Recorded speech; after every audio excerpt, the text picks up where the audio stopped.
Swing ಫ್ಯಾಕ್ಟ್ಸ್ಗೆ ತಮಗೆಲ್ಲರಿಗೂ ಸ್ವಾಗತ. ಮಂಗಳವಾರ ನಿಫ್ಟಿನಲ್ಲಿ ಎಕ್ಸ್ಪೈರಿ ಆಗಿದ್ದಂಥ ದಿನ ಯಾವ ರೀತಿಯಾಗಿತ್ತು, ಮಾರ್ಕೆಟು ನಾಳೆಯಿಂದ ಯಾವ ರೀತಿಯಾಗಿರ್ತೋ ಹೋಗ್ಬೋದು ಅಂತ ನೋಡ್ತಾ ಹೋಗೋಣ. ಮೇಜರ್ ಇವೆಂಟ್ ಅಂದರೆ ನನಗೆ ಅನಿಸ್ತಿದ್ದು ಇದು ಟೆಕ್ ಸಮಿಟ್ಟು ನಮ್ಮ ದೇಶದಲ್ಲಿ ನಡೀತಾ ಇದೆ. ಆಂಥ್ರೋಪಿಕ್ ಏನು ಕ್ಲಾಡು, ನೀವು ಬೇರೆದೆಲ್ಲ ಕೇಳಿರ್ತಿರಲ್ಲ, ಇದುವರೆಗೂ ಏನು IT ರಿಲೇಟೆಡ್ ಆಗಿ ಒಂದು ಸುನಾಮಿ ಥರ ಈ ಫೆಬ್ರವರಿಲಿ ಸುದ್ದಿ ಬಂದಿದೆ ಆ ಕಂಪನಿಯಿಂದ. ಇದ್ರ ಬಗ್ಗೆ ಚಾನಲ್ಲು ಕೂಡ ಹೇಳಿದ್ದೆ. ಹ್ಯೂಮನ್ ಸೆಂಟ್ರಿಕ್ ಅಂತ ಅವರ ಅರ್ಥ, ಅವ್ರದ್ದು ಕ್ಲಾಡ್ ಅಂತ, ಸಾನೆಟ್ ಅಂತ, ಓಪಸ್ ಅಂತ ಸುಮಾರು ಅವರು ಪ್ರಾಡಕ್ಟ್ಗಳನ್ನ ಅನೌನ್ಸ್ ಮಾಡಿದ್ದಾರೆ, ಒಂದೊಂದು ಡಿಪಾರ್ಟ್ಮೆಂಟ್ಗೆ ಒಂದೊಂದು ಅನ್ನೋದು. ಸೊ ಅವ್ರದ್ದು ಸೆಕೆಂಡ್ ಲಾರ್ಜೆಸ್ಟ್ ಯೂಸ್ ಬೇಸ್ ಇರೋದು ಇಂಡಿಯಾದಲ್ಲಿ ಅನ್ನೋದು ಒಂದು ಬರ್ತಾ ಇದೆ. ಅಂದರೆ ಇಂಡಿಯಾ ಯೂಸ್ ಕೇಸಸಲ್ಲಿ ಅಂದರೆ ಯೂಸ್ ಮಾಡೋದ್ರಲ್ಲಿ ಎಲ್ಲೂ ಕೂಡ ಹಿಂದೆ ಬಿದ್ದಿಲ್ಲ ನಮ್ಮೂರು, ಯಾಕಂದರೆ ಪಾಪ್ಯುಲೇಷನ್ ಕೂಡ ಹಾಗೆ ಇದ್ದೀವಿ. ಆದರೆ ನಮ್ಮ ಕಡೆಯಿಂದ ಕಾಂಟ್ರಿಬ್ಯೂಷನ್ಗಳು ಕೂಡ ಬರ್ತಾ ಹೋಗಬೇಕು ಕಂಪ್ನಿಗಳಲ್ಲಿ. ಆ ಥರ ಆದಾಗ ಮಾತ್ರ ನಾವು ಗ್ಲೋಬಲಲ್ಲಿ ಒಂದು ಸ್ಟ್ಯಾಂಡ್ ತೊಗೊಳಕ್ಕೆ ಸಾಧ್ಯ ಆಗುತ್ತೆ. ನೋಡೋಣ ಮುಂಬರುವ ದಿನಗಳಲ್ಲಿ ಯಾವ ರೀತಿ ಆಗುತ್ತೆ ಅಂತ. ಅವರು ಬೆಂಗಳೂರಲ್ಲಿ ಆಫೀಸ್ ಕೂಡ ಓಪನ್ ಮಾಡ್ತೀವಿ ಅಂತೆಲ್ಲ ಹೇಳಿದರು. ಸಮಿಟಲ್ಲಿ PM ಅವ್ರ ಕಡೆಯಿಂದ ಒಂದು ಆ ಕೋಟ್ ಚೆನ್ನಾಗಿತ್ತು. ಏನು ಹೇಳಿ, ಒಂದು ಜಾಬ್ ಹೋಗುತ್ತೆ, ಇವಾಗ ಎಲ್ಲರಿಗೂ ಕೆಲಸ ಹೋಗುತ್ತೆ, ಈ ಥರದ್ದೆಲ್ಲ ಮಧ್ಯದಲ್ಲಿ ಆ ಭಯಕ್ಕೆ ಮದ್ದು ಏನು ಅಂತ ಹೇಳಿದರೆ ತಯಾರಿ, ಪ್ರಿಪ್ರೇಷನ್ ಅಂತ ಹೇಳಿದ್ದಾರೆ. ಇದನ್ನ ನಮ್ಮ ಚಾನಲಲ್ಲಿ ಸುಮಾರು ದಿನದಿಂದ ಮಾತಾಡ್ತಾ ಬರ್ತಿದ್ವಲ್ಲ. ನಿಮ್ಮ ಫೀಲ್ಡ್ ಆಫ್ ವರ್ಕ್ ಏನಿದೆ, ನೀವು ಯಾವ ಕ್ಷೇತ್ರದಲ್ಲಿ ಕೆಲಸ ಮಾಡ್ತಾಯಿದ್ರೋ ಅಲ್ಲಿ ಎಲ್ಲ ಕಡೆ ಈಗೇನು ಮಾಡ್ತಾಯಿದ್ದೀವೋ ಅದಕ್ಕಿಂತ ಸ್ವಲ್ಪ ಬೇರೆ ಮಾಡೋದಕ್ಕೆ ಅವಕಾಶ ಇದ್ದೇ ಇರುತ್ತೆ. ಅದನ್ನು ಯಾರು ಬೇಗ ಅಡಾಪ್ಟ್ ಮಾಡ್ಕೊತ ಹೋಗ್ತೀವೋ ಅವರು ಉಳಿತೀವಿ ಅಂತ ಅನಿಸ್ತಾ ಇದೆ. ಯಾಕೆಂದರೆ ಅನ್ನೋದು ಹೋಗೋತರ ಲಕ್ಷಣಗಳಂತೂ ಕಾಣಿಸ್ತಾ ಇಲ್ಲ, ಒಂದು ಪೆನೆಟ್ರೇಟ್ ಆಗಿದೆ ಎಲ್ಲ ಕಡೆ. ಸೊ ಅದಕ್ಕೆ ಯಾವ ರೀತಿಯ ನಾವು ಒಗ್ಗೊಂಡು ನಾವು ಮುಂದಕ್ಕೆ ತೊಗೊಂಡು ಹೋಗ್ತೀವಿ ಅನ್ನೋದ್ರ ಮೇಲೆ ಇಲ್ಲಿ ಯಾವ ಕಂಪ್ನಿಗಳು ಉಳಿಯುತ್ತೆ, ಯಾವ ಕಂಪ್ನಿಗಳು ಹೋಗುತ್ತೆ ಅನ್ನೋದಾಗುತ್ತೆ. ಇವತ್ತು ಇನ್ಫೋಸಿಸ್ ಅವ್ರದ್ದು ಕೂಡ ಸಬ್ಮಿಟ್ ಇತ್ತು. ನಂದನ್ ನಿಲಕಣಿ ಅವರು ಇಲ್ವೇ ಇಲ್ಲ ಇವಾಗ ಇನ್ಫೋಸಿಸ್ ಭಾಗವಾಗಿ ಅವ್ರ ಹತ್ರ ಕರೆಸ್ಬಿಟ್ಟು ಮಾತಾಡಿಸುವಂಥ ಒಂದು ಪರಿಸ್ಥಿತಿ ಬಂದಿದೆ. ಅಂದರೆ ನಿಮ್ಗೆ ಅರ್ಥ ಆಗಬೇಕು ಸೀರಿಯಸ್ನೆಸ್ ಎಲ್ಲಿಗೆ ಹೋಗಿದೆ. ಒಂದು ದೇಶದಲ್ಲಿ ಒಂದು ಟೆಕ್ ಸಮಿಟ್ ನಡೀತಾ ಇದೆ ಅಂತಲೇ ನಿಮ್ಗೆ ಅರ್ಥ ಆಗಬೇಕು. ನಾವು ಇಲ್ಲಿ ಹಿಂದೆ ಬೀಳೋಕ್ಕೆ ಯಾರಿಗೂ ಕೂಡ ಇಲ್ಲಿ ಇಷ್ಟ ಇಲ್ಲ, ಯಾವ ದೇಶಕ್ಕೂ ಕೂಡ ಇಷ್ಟ ಇಲ್ಲ. ಆ ಒಂದು ರೇಸಲ್ಲಿ ನಡೀತಾ ಇದೆ ಇವಾಗ. ಸೊ ಹಾಗಾಗಿ IT ಕಂಪ್ನಿಗಳದ್ದು ಪಾಸಿಟಿವ್ ಬಂದಿದೆ. ಬಿಕಾಸ್ ಅದೇ ಹೇಳ್ದಂಗೆ ಇವತ್ತು ಅವರು ಸಬ್ಮಿಟ್ ಮಾಡಿದ್ದಾರೆ, ಮೊನ್ನೆ ಇವರು ಅನೌನ್ಸ್ ಮಾಡಿದ್ರು. ಇವರು ಕೂಡ ಇವತ್ತು ಆಂಥ್ರೋಪಿಕ್ ಜೊತೆಗೆ ನಾವು ಕೊಲಾಬ್ರೇಷನಲ್ಲಿ ವರ್ಕ್ ಮಾಡ್ತೀವಿ ಅಂತ ಹೇಳಿದ್ರು. ಇದೆಲ್ಲ ಗ್ರೌಂಡ್ ಲೆವೆಲ್, ಇನ್ನೂ ಫಸ್ಟ್ ಲೆವೆಲಾಗಿ ಬರ್ತಾ ಇರೋಂಥದ್ದು ಅಷ್ಟೇ. ನೋಡಿ, ತುಂಬ ದೊಡ್ಡ ಇಂಡಸ್ಟ್ರಿ ಬಿದ್ದು ಹೋಗೋಕ್ಕೆ ಅಂತ ಹೇಳೋಕ್ಕೆ. ಆದರೆ ಇಲ್ಲಿ ಯಾರೂ ಕೂಡ ದೊಡ್ಡವರಿಲ್ಲ. ಯಾಕಂದರೆ Nifty 50 ಕಂಪ್ನಿಗಳನ್ನು ನೀವು ಇತಿಹಾಸ ನೋಡ್ಕೊಂಬರೋದಾದ್ರೇ ಎಷ್ಟೋ ಕಂಪ್ನಿಗಳು ಬಿದ್ದೇ ಹೋಗೋದಿಲ್ಲ, ನಿಫ್ಟಿಯಿಂದ ಆಚೆನೇ ಹೋಗೋದಿಲ್ಲ ಅನ್ನೋಂಥ ಕಂಪ್ನಿಗಳನ್ನು ಕೂಡ ಆಚೆ ಕಳಿಸಿದೆ ನಿಫ್ಟಿಯಿಂದ. ಹಾಗಾಗಿ ಇಟ್ಸ್ ಆಲ್ ಅಬೌಟ್ ಈಗ ಯಾವುದು ಹೋಗ್ತಾ ಇದೆ, ಈಗ ಯಾರು ಜಾಸ್ತಿ ಬಿಸ್ನೆಸ್ ಮಾಡ್ತಾ ಇದ್ದಾರೆ. ನೋಡಿ, ಇವಾಗ ಎಟರ್ನಲ್, ಝೊಮ್ಯಾಟೊ ಇವರೆಲ್ಲ ಇತ್ತೀಚೆಗೆ ಬಂದಿದ್ದಂಥ ಕಂಪ್ನಿಗಳು. ಅವರು Nifty 50ಗೆ ಸ್ಥಾನ ಪಡ್ಕೊಂಡಂಗಾಯಿತು, ಡಿಫೆನ್ಸ್ ಸೆಕ್ಟರ್ ಸ್ಥಾನ ಪಡ್ಕೊಂಡಂಗಾಯಿತು, ಬಟ್ಟೆ ರೀಟೇಲ್ ಟ್ರೆಂಡ್ ಸ್ಥಾನ ಪಡ್ಕೊಂತು. ಇದೆಲ್ಲ ಯಾವಾಗ ಆಗ್ತಾ ಇದೆ ಅಂತಂದರೆ ಒಂದು ಚೇಂಜ್, ಕನ್ಸ್ಯೂಮರ್ ಚೇಂಜು. ಇವಾಗ ಜನ್ರೇಷನ್ ತಕ್ಕಂಗೂ ಕೂಡ ಚೇಂಜ್ ಆಗ್ತಾ ಇರುತ್ತೆ. ಅದಕ್ಕೆ ತಕ್ಕಂಗೆ ಯಾರ್ಯಾರು ಬಿಸ್ನೆಸ್ ಮಾಡ್ತಾ ಇರ್ತಾರೋ ಅವರು ಮುಂದಕ್ಕೆ ಹೋಗ್ತಾ ಇರ್ತಾರೆ. ಅದು ಕ್ಲೀನಾಗಿ ವಿಸಿಬಲ್, Nifty 50ನಲ್ಲೂ ವಿಸಿಬಲ್ಲು. ಎವ್ರಿ 6 ಮಂತ್ಸು ಈ ರೊಟೇಷನ್ ಮಾಡ್ತಾರೆ. ಯಾಕಂದರೆ ಕ್ವಾಲಿಟಿ ವಾಲ್ಸು ನೆನ್ನೆ ವಿಡಿಯೋ ಆದಮೇಲೆ ಹೇಳಿದ್ದೆ ನಾನು, ವಿಡಿಯೋದಲ್ಲಿ ಹೇಳೋದು ಮರ್ತೋಗಿತ್ತು. ಸೊ HUL ಇಂದ ಕ್ವಾಲಿಟಿ ವಾಲ್ಸ್ ಆಚೆ ಹೋಗಿತ್ತು, ಬಟ್ 5% ಸ್ಟೇಕ್ ಅಷ್ಟೇ. 5% ಸ್ಟೇಕ್ ಹೋದ್ರೂ ಒಂದು 40 ರೂಪಾಯಿ 20 ಪೈಸೆ ಆಸುಪಾಸಿನಲ್ಲಿ ಲಿಸ್ಟ್ ಆಗಬೇಕು ಅಂತ ಎಕ್ಸ್ಪೆಕ್ಟೇಷನ್ ಇತ್ತು. ಬಟ್ 28 ರೂಪಾಯಿಗೆ ಆಲ್ಮೋಸ್ಟ್ ತುಂಬ ಒಂದು 25% ಡಿಸ್ಕೌಂಟಲ್ಲೇ ಲಿಸ್ಟ್ ಆಯಿತು. ಇವತ್ತು ಇನ್ನೂ ಕೂಡ ಅದು ನೆಗೆಟಿವ್ ಆಗೇ ಇದೆ. ಸೊ ಕ್ವಾಲಿಟಿ ವಾಲ್ಸು ನಿಮ್ಗೆ ಗೊತ್ತಿದೆ, ಅವ್ರದ್ದು ಐಸ್ ಕ್ರೀಮ್ ಬಿಸ್ನೆಸ್ ಏನಿತ್ತು ಯೂನಿಲಿವರ್ದು, ಅದು ಸಪ್ರೇಟ್ ಆಗಿ ಅದು ಕ್ವಾಲಿಟಿ ವಾಲ್ಸ್ ಅಂತ ಲಿಸ್ಟ್ ಆಗಿದ್ದಂಥದ್ದು. ಸೊ ಓವರಾಲ್ ನೋಡ್ತಾ ಬರೋದಾದ್ರೆ ಇವತ್ತಿನ ಟಾಪ್ ಲೂಸರ್ ಅಂತ ನೋಡ್ತಾ ಬರೋದಾದ್ರೆ ಅದು ಹಿಂಡಾಲ್ಕೋ ಅಂತ ಕಾಣಿಸುತ್ತೆ. 1.91% ಕರೆಕ್ಷನ್ ಬಂದಿದೆ. ಅದೇ ರೀತಿಯಾಗಿ ಇವತ್ತಿನ ಟಾಪ್ ಗೇನರ್ ಅಂತ ನೋಡಿದ್ರೆ IT ಸೆಕ್ಟರ್ ಸ್ವಲ್ಪ ಪಾಸಿಟಿವ್ ಆಗಿತ್ತು, BEL ಪಾಸಿಟಿವ್ ಆಗಿತ್ತು, ಅದಾನಿ ಎಂಟರ್ಪ್ರೈಸಸ್ಸು 2.67% ಅಪ್ ಮೌಂಟ್ ಬಂದಿದೆ. ಬಹುಶಃ ಅದೇ ಇವತ್ತಿನ Nifty 50ಯ ಟಾಪ್ ಗೇನರ್ ಆಗಿತ್ತು. ಅದೇ ರೀತಿಯಾಗಿ Nifty ನೆಕ್ಸ್ಟ್ 50 ಅಂತ ನಾವು ನೋಡ್ತಾ ಬರೋದಾದರೆ ಇದರಲ್ಲೂ ಕೂಡ ಅದಾನಿ ಗ್ರೂಪ್ ಆಫ್ ಸ್ಟಾಕ್ಸ್ಗಳು ಪಾಸಿಟಿವ್ ಆಗಿ ಬಂದಿದೆ. ಆದರೆ ಬ್ಯಾಂಕ್ ಆಫ್ ಬರೋಡಾ ಮತ್ತು PNB ಎರಡು ಕೂಡ 3%ಗಿಂತ ಜಾಸ್ತಿ ಮೂವ್ಮೆಂಟ್ ಬಂದಿತ್ತು. ಸೊ ಬ್ಯಾಂಕ್ ಆಫ್ ಬರೋಡಾ ಇವತ್ತಿನ ಟಾಪ್ ಗೇನರ್ Nifty ನೆಕ್ಸ್ಟ್ 50ನಲ್ಲಿ. ಹಾಗೆಯೇ ಹಿಂದೂಸ್ತಾನ್ ಜಿನ್ಕು ಸಿಲ್ವರ್ ಪ್ರೈಸು. ನೋಡಿ, ಸಿಲ್ವರ್ ಪ್ರೈಸ್ ಬಗ್ಗೆ ನಮಗೆ ಹೇಳಿದ್ದೆ, ಚೈನೀಸ್ ಒಂದು ನ್ಯೂ ಇಯರ್ ನಡೀತಾ ಇದೆ, ಇನ್ನೊಂದು ವಾರ ಅವ್ರದ್ದು ಚೈನೀಸ್ ಇನ್ವೆಸ್ಟ್ಮೆಂಟ್ ಬ್ಯಾಂಕ್ಸ್ಗಳು ಅವ್ರು ಯಾರೂ ಇರೋದಿಲ್ಲ. ಈ ಟೈಮಲ್ಲಿ US ಶಾರ್ಟ್ ಮಾಡ್ತಾರೆ, ಏನು ಕತೆ ಅಂತ ಒಂದಿಷ್ಟು ಕರೆಕ್ಷನ್ ಆಗಿದೆ. 74ಕ್ಕೆ ಬಂದುಬಿಟ್ಟಿದೆ ಇವಾಗ ಸಿಲ್ವರು. ಆದರೆ ಒಂದು ಸಿಲ್ವರ್ದು ಇತ್ತೀಚೆಗೆ ನಾನು ಕೋರಿಲೇಷನ್ ನೋಡ್ತಾ ಇದ್ದರೆ ಗೋಲ್ಡ್ ಕೆಳಗಡೆ ಬಿದ್ದರೆ ಮಾತ್ರ ಸಿಲ್ವರ್ ಕೆಳಗಡೆ ಬೀಳುತ್ತೆ. ಆದರೆ ಗೋಲ್ಡ್ ಅಪ್ರಿಷಿಯೇಟ್ ಆದರೆ ಅದರಷ್ಟು ಸಿಲ್ವರ್ ಅಪ್ರಿಷಿಯೇಟ್ ಆಗ್ತಿಲ್ಲ. ಇದು ಯಾವಾಗ ಒಂದು ದೊಡ್ಡ ಫಾಲ್ ಆಯ್ತಲ್ಲ ಸಿಲ್ವರಲ್ಲಿ, ಅದಾದ್ಮೇಲಿಂದ ನಾನು ಹೇಳ್ತಾ ಇರೋಂಥದ್ದು. ಆ ಮಟ್ಟಿನಲ್ಲಿ ಚೇಂಜಸ್ ಸಿಲ್ವರಲ್ಲಿ ಕಾಣಿಸ್ತಾ ಇಲ್ಲ. ಮೊದಲು ಯಾವ ರೀತಿ ಇತ್ತು ಆ ಥರ ಇಂಡಿಪೆಂಡೆಂಟ್ ಆಗಿ ಗೋಲ್ಡನ್ನು ಬಿಟ್ಬಿಟ್ಟು ಸಿಲ್ವರ್ ರ್ಯಾಲಿ ಮೇಲೆ ಮುಂದಕ್ಕೆ ಹೋಗ್ತಾ ಇತ್ತು, ಆ ಥರ ಆಗ್ತಾ ಇಲ್ಲ ಇವಾಗ. ಗೋಲ್ಡ್ ಪಾಸಿಟಿವ್ ಆಗಿದ್ದರೆ ಸಿಲ್ವರು ಪಾಸಿಟಿವ್ ಆಗಿರುತ್ತೆ, ಬಟ್ ಗೋಲ್ಡ್ ನೆಗೆಟಿವ್ ಆಯಿತು ಅಂದರೆ ಪಕ್ಕ ಸಿಲ್ವರ್ ನೆಗೆಟಿವ್ ಆಗಿ ಆಗ್ತಾ ಇದೆ. ಸೊ ಆ ಒಂದು ಕೋರಿಲೇಷನ್ ನೀವು ನೋಡ್ತಾ ಇದ್ದೀರಾ ಅಂತ ಅನ್ಸುತ್ತೆ.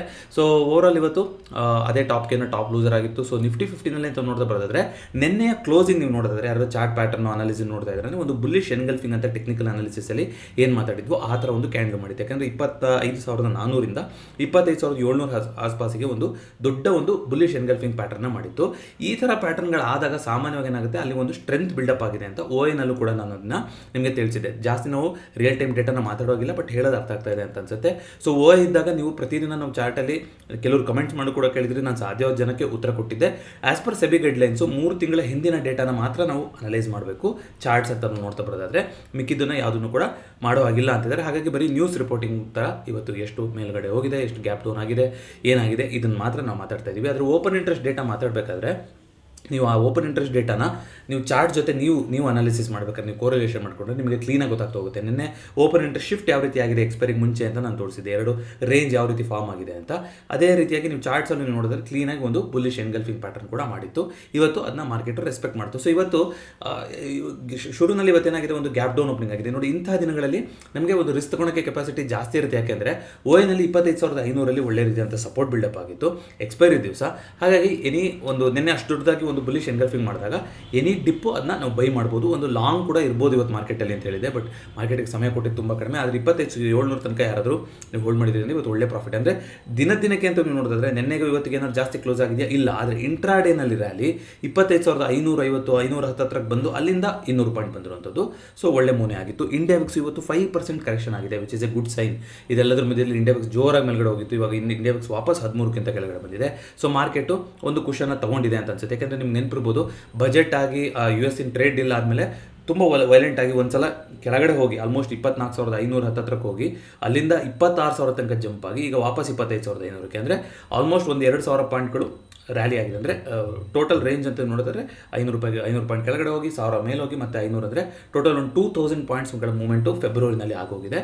ಸೊ ಮಾರ್ಕೆಟ್ ಸ್ವಲ್ಪ ರೆಸ್ಟು ಕೂಡ ತೊಗೊತ ಹೋಗ್ಬೋದು ಇಲ್ಲಿಂದ. ಆದರೆ ಇಂಡಿಯಾ ವಿಕ್ಸ್ ಕೆಳಗಡೆ ಬಿದ್ದಿರೋದಂಥದ್ದು ಒಂದು ಪಾಸಿಟಿವ್ ಸೈನ್ ಅಂತ ಅನಿಸ್ತಾ ಹೋಗುತ್ತೆ. ಸೊ ಗಿಫ್ಟ್ ನಿಫ್ಟಿ ಸದ್ಯಕ್ಕೆ ನೆಗೆಟಿವ್ ಆಗಿ ತೋರಿಸ್ತಾ ಇದೆ ಇವತ್ತಿನ ಕ್ಲೋಸಿಂಗಿಂತ. ನೋಡೋಣ ಯಾವ ರೀತಿ ಆಗುತ್ತೆ ಅಂತ. ಬ್ಯಾಂಕ್ ನಿಫ್ಟಿ 61,000 ಮೇಲ್ಗಡೆ ಕ್ಲೋಸಿಂಗ್ ಆಯಿತು. ಅದೇ ರೀತಿಯಾಗಿ ಸೆನ್ಸೆಕ್ಸ್ 83,000 ಮೇಂಟೈನ್ ಮಾಡಿದೆ. ಫಿನ್ ನಿಫ್ಟಿ ಸ್ವಲ್ಪ ನೆಗೆಟಿವ್ ಆಗಿತ್ತು, ಬಿಟ್ಟರೆ ಇನ್ನೆಲ್ಲದು ಕೂಡ ಪಾಸಿಟಿವ್ ಆಗಿತ್ತು. ಗೋಲ್ಡ್ ಸಿಲ್ವರ್ ಆಗಲೇ ಮಾತಾಡಿದಂಗೆ 2.5% 3% ಕರೆಕ್ಷನ್ ಆಗಿದೆ. ಗೋಲ್ಡ್ ಸಿಲ್ವರಲ್ಲಿ ನ್ಯಾಚುರಲ್ ಗ್ಯಾಸ್ ಫ್ಲಾಟ್ ಆಗಿ ನಡೀತಾ ಇದೆ. ಕಾಪರಲ್ಲೂ ಕೂಡ ಕರೆಕ್ಷನ್ ಆಗಿದೆ. ಬಿಟ್ಕಾಯಿನ್ 70,000ಕ್ಕಿಂತ ಕೆಳಗಡೆ ನಡೀತಾ ಇದೆ. ಸೊ ಇದಿಷ್ಟು ಯಾವ ರೀತಿಯಾಗಿತ್ತು ಅಂತ. ಕ್ರೂಡು ಕೂಡ 5,700 6,000 ಲೆವೆಲ್ 5,600 ಅಲ್ಲಿ ಏನು ಸಪೋರ್ಟ್ ಲೆವೆಲ್ ಇದೆ ಅದ ಹತ್ರ ಅಲ್ಲೇ ನಿಂತ್ಕೊಂಡಿದೆ. ಏನು ಕೂಡ ಚೇಂಜಸ್ ಆಗಿಲ್ಲ. ಸೊ ಮಿಕ್ಕಿದ್ದು ನೋಡ್ಕೊಂಬರೋಣ. ಯಾವುದು ಇವೆಂಟ್ಸು ಕೂಡ ಇದೆ. ಇವೆಂಟ್ಸಿಂದು ನಾನು ಒಂದು US ಇಂದ ಒಂದು ಇವೆಂಟ್ ಇದೆ ಅಲ್ವಾ, ಈ ಸಲ ಫೆಡ್ ಮೀಟ್ ಏನೋ ಇರಬೇಕಿಲ್ಲಿ. ಯಾವತ್ತು 19ನೇ ತಾರೀಕು ಅಂತ ಅನ್ಸುತ್ತೆ ಅವ್ರದ್ದು. ನೋಡೋಣ. ಸೆಂಟ್ರಲ್ ಬ್ಯಾಂಕ್ ಯುನೈಟೆಡ್ ಸ್ಟೇಟ್ಸ್ ಇಲ್ವಾ? ಸೊ ಫೆಡ್ ಮೀಟ್ ಈ ವಾರ ಇದೆ ಅಂತ ಕೇಳ್ಬಿಟ್ನಲ್ಲ, ಅಥವಾ MPC ಮಿನಿಟ್ಸ್ ಇರಬೇಕು. ನಾನು ಚೆಕ್ ಮಾಡಿಬಿಟ್ಟು ಹೇಳ್ತೀನಿ. FOMC ಮಿನಿಟ್ಸ್ ಇದೆ ಅಂತ ಅಂದ್ಕೊಂಡೆ. ಅದು ಫೆಡ್ ಮೀಟಾ ಅಥವಾ ಅವ್ರದ್ದು ಇದಕ್ಕೆ ಮುಂಚೆ ಒಂದು ಮೀಟ್ ಆಗ್ತಾರಲ್ಲ, ಸೊ ಅದ್ರದ್ದು ಅಂತ ನಾನು ನೋಡಬೇಕು. ಈ ವಾರದಲ್ಲಿ ಅಂತ ನೋಡಿದೆ, ಇಲ್ಲಿ ಕಾಣಿಸ್ತಾ ಇಲ್ಲ. ಯಾರಾದರೂ ಅದನ್ನ ಟ್ರ್ಯಾಕ್ ಮಾಡಿದ್ದೀರಾ ಅಂತಂದರೆ ಹೇಳಿ ಒಂದ್ಸಲ. ಇದನ್ನ ನಾವು ಆ್ಯಕ್ಚುಲಿ ಇಷ್ಟೆಲ್ಲ ಬೇಡ ಅಂತಂದರೆ ನಾವು ಇದು ಮಾಡ್ಕೋಬೋದು. ಯಾಕೆಂದರೆ ಹೈ ಇವೆಂಟ್ ಆದರೆ ಹೈಯೇ ಆಗಿರುತ್ತಲ್ವ, ಸೊ ಹೈ ಅಂತ ಇಟ್ಕೋಬೋದು. ಇನ್ಫ್ಲೇಷನ್ ಡೇಟಾ ಬಂದಾಗಿದೆ, ಬಟ್ ಇವತ್ತಿಗೆ ಅಂತ ತೋರಿಸ್ತಾ ಇದೆಯಲ್ಲ. ಇನ್ಫ್ಲೇಷನ್ ಡೇಟಾ ಬಂದಾಗಿದೆ, ಬಟ್ ಫೆಡ್ಡಿಂದ ಒಂದು ಮೀಟ್ಸ್ ಇದೆ ಅಂತ ಕೇಳ್ಪಟ್ಟೆ, ಬಟ್ ಇಲ್ಲಿ ಅಪ್ಡೇಟ್ ಆಗಿಲ್ಲ. ಮೇ ಬಿ ಈ ತಿಂಗಳದಲ್ಲ ಅಂತ ಅನ್ಸುತ್ತೆ. It's okay. ಸೊ ಫೆಡ್ಡಿಂದ ಇತ್ತೀಚೆಗೆ ಆಗಿತ್ತು, ಬಟ್ FOMC ಮೀಟ್ಸ್ ಇದೆ ಅಂತ ಹೇಳಿದರು. ಸೊ ನೋಡೋಣಂತೆ. ಅದೇ ರೀತಿಯಾಗಿ ಎಕ್ಸ್ಪೈರಿ ಆದಮೇಲೆ ಇದನ್ನು ನೋಡೋದು ಉಪಯೋಗ ಇಲ್ಲ. ಬಟ್ 25,700 ಯಾವ ರೀತಿಯಾಗಿ ಕೊನೆಗೆ ಸ್ಕ್ವೀಸ್ ಮಾಡಿ ಕ್ಲೋಸ್ ಮಾಡಿದ್ದಾರೆ ಅಂತ ನಿಮ್ಗೆ ಕಾಣಿಸ್ತಾ ಇದೆ. ಸೊ ನೆಕ್ಸ್ಟ್ ಸೆನ್ಸೆಕ್ಸ್ ಎಕ್ಸ್ಪೈರಿ ಇರೋದಲ್ವ ಹತ್ತಿರದಲ್ಲಿ. ಸೊ 19 ಫೆಬ್ರವರಿಗೆ ಇರುವಂಥದ್ದು ನಾಡಿದ್ದು. 83,000 ಹೈಯೆಸ್ಟ್ ಓಪನ್ ಇಂಟ್ರೆಸ್ಟ್ ಬಿಲ್ಡಪ್ ಆಗಿದೆ ಸದ್ಯಕ್ಕೆ. ಅದೇ ರೀತಿಯಾಗಿ 83,500 ನೆಕ್ಸ್ಟ್ ಓಪನ್ ಇಂಟ್ರೆಸ್ಟ್ ಇದೆ. ಅಲ್ಲೂ ಕೂಡ ಒಂದು ಪೈಪೋಟಿ ಬರ್ತಾ ಇದೆ. ಸೊ ಓಪನ್ ಇಂಟ್ರೆಸ್ಟ್ ಯಾವ ರೀತಿ ಕಾಣಿಸ್ತಾ ಇದೆ ಅನ್ನೋದು ನಿಮಗೆ ಇಲ್ಲಿ ಒಂದು ರೇಂಜ್ ಸಿಗ್ತಾ ಹೋಗುತ್ತೆ. ಎಗೇನ್ ಓಪನ್ ಇಂಟ್ರೆಸ್ಟ್ ಅನ್ನೊಂದು ಡೈನಾಮಿಕ್ ಡೇಟಾ ಇರುತ್ತೆ. ಮಾರ್ಕೆಟ್ ಟೈಮಲ್ಲಿ ನೀವು ಇದನ್ನ ಟ್ರ್ಯಾಕ್ ಮಾಡೋದು ವೆರಿ ವೆರಿ ಇಂಪಾರ್ಟೆಂಟ್. ಮಾರ್ಕೆಟ್ ಟೈಮಲ್ಲಿ ಲೈವ್ ಟ್ರ್ಯಾಕಿಂಗ್ ಬೇಕು ಅಂದರೆ ಸ್ಟಾಕ್ ಮೋಜೋ ಅನ್ನೋದು ಒನ್ ಆಫ್ ದ ಪ್ಲಾಟ್ಫಾರ್ಮ್ಸ್. ನಿನ್ನೆ ಹೇಳಿದ್ದೆ, ಯಾರಾದರೂ ಚೆಕ್ ಮಾಡಿದ್ರೆ ಕೂಪನ್ ಕೋಡ್ ವರ್ಕ್ ಆಗ್ತಾ ಇದೆ ಅಂದರೆ ವೆಲ್ ಆ್ಯಂಡ್ ಗುಡ್. ಪ್ರತಿ ವಿಡಿಯೋದ ಪಿನ್ ಕಮೆಂಟಲ್ಲಿ ಕೊಡ್ತಾ ಇರ್ತೀನಿ. ಇಂಟ್ರೆಸ್ಟ್ ಇದ್ದವರು ಅವರ ಸಬ್ಸ್ಕ್ರಿಪ್ಷನ್ ತಗೋಬೋದು. ನಮ್ಮ ಚಾನಲ್ ವ್ಯೂವರ್ಸಿಗೆ 10% 20% ಡಿಸ್ಕೌಂಟ್ನ ಕೊಡ್ತಾ ಇದ್ದಾರೆ ಸ್ಟಾಕ್ ಮೋಜೋ ಪ್ಲಾಟ್ಫಾರ್ಮಲ್ಲಿ, ಆ ಕೂಪನ್ ಕೋಡ್ ಯೂಸ್ ಮಾಡಿದ್ರೆ. ಅದೇ ರೀತಿಯಾಗಿ ಓವರ್ ಆಲ್ ಪಿಕ್ಚರ್ ಅಂತ ನೋಡ್ತಾ ಬರೋದಾದ್ರು ಕೂಡ F&O ಸ್ಟಾಕ್ಸ್ಗಳು ಇವತ್ತು ಲಾರ್ಜ್ಲಿ ಪಾಸಿಟಿವ್ ಆಗಿತ್ತು. ನಿಫ್ಟಿನಲ್ಲಿ ಆದರೆ ನೆಗೆಟಿವ್ಗೆ ಬಂದಿರೋದೇ ಜಾಸ್ತಿ ಇದೆ. ಬ್ಯಾಂಕ್ ನಿಫ್ಟಿ ಪಾಸಿಟಿವ್ ಜಾಸ್ತಿ ಇದೆ. PSU ಬ್ಯಾಂಕ್ಗಳು ಇವತ್ತಿನ ಟಾಪ್ ಗೇನರ್ ಆಗಿತ್ತು. ಅದೇ ರೀತಿಯಾಗಿ ಮೆಟಲ್ ಇವತ್ತಿನ ಟಾಪ್ ಲೂಸರ್ ಸೆಕ್ಟರ್ ಆಗಿತ್ತು. ಕ್ಯಾಶ್ ಮಾರ್ಕೆಟ್ ಡೇಟಾ ಬಂದಿರುತ್ತೆ, ನೋಡೋಣ ಯಾವ ರೀತಿ ಬಂದಿದೆ ಅಂತ. ಸೊ FIDI ಡೇಟಾ ಇವತ್ತು 17 ಫೆಬ್ರವರಿದು ಲೋಡ್ ಆಗ್ತಾ ಇದೆ ಆಗಲಿ. ಸೊ ಅದ್ರ ಜೊತೆಗೆ ಸೆನ್ಸಿಬಲ್ದು ಲೋಡ್ ಆಗಿರೋ ಡೌಟ್ ಇಷ್ಟು ಬೇಗ. ಸೊ ಇವತ್ತು FIಗಳು ಕೂಡ ಬೈಯರ್ಸ್, ಅದೇ ರೀತಿಯಾಗಿ DIಗಳು ಕೂಡ ಬೈಯರ್ಸ್. ಸೊ ಎರಡೂ ಕೂಡ ಅವರು FIಗಳು 995 ಕೋಟಿ ಬೈ ಮಾಡಿದ್ದಾರೆ, DIಗಳು 187 ಕೋಟಿ ಬೈ ಮಾಡಿದ್ದಾರೆ. It's good.